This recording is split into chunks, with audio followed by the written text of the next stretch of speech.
April 5th, 2011. I think I learned something about life today, in a place I really didn't expect. I was sitting in the library, distractedly trying to read a never-ending history text, when I came upon this French line, plus voir qu'avoir, which means more to see than to have. In the 1550s, this French guy, Jean de Lery, decided to drop everything in his life and join a conquest to Brazil, part of the terrifying and uncivilized New World. He stayed there for a year, accepted among the native people. This history book I was reading was his memoirs. It became one of the most detailed ethnographical accounts of native people and the natural environment in that region. And this was Leary's family motto, more to see than to have.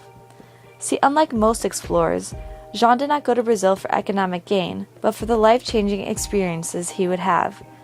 This motto stuck out to me because it kind of makes perfect sense. Life should be about the amount of experiences you have, not about the amount of things you own or successes you gain. The world has an innumerable amount of sights to see, much more than one could take in during a single lifetime. And I learned all of this about life from a textbook. It actually reminds me of this one time when I was younger and I visited Washington, D.C. with my family. We were trudging up the steps to see the Lincoln Memorial, and I saw this woman who caught my eye. She wore a long, colorful skirt and had a beautiful scarf in her hair. She looked exotic, and definitely not American. Her appearance, however, was not what grabbed my attention. It was what she was doing. She sat on the steps with a book in her hand and was writing. Just writing. Every once in a while, she would lift her head and look around. She seemed to just be taking in this amazing place. The reflecting pool and the Washington Monument in the distance.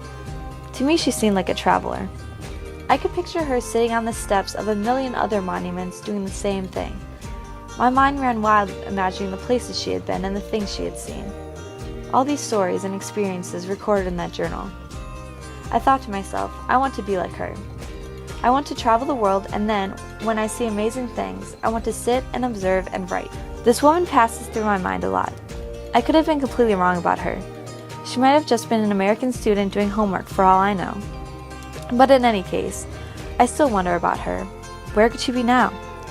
Possibly sitting in a cafe in Paris gazing at the Eiffel Tower? Or something less cliche, like Bali or Dubai. She inspired me. That's how I began writing in journals in the first place. It gives life to my experiences so they don't just disappear with time. I've been writing for 8 years now, and still have yet to see much of the world, but I still have time. Much like the woman who inspired me, and as Jean de Lery believed way back when he first landed in Brazil, in this world there is definitely more to see than to have.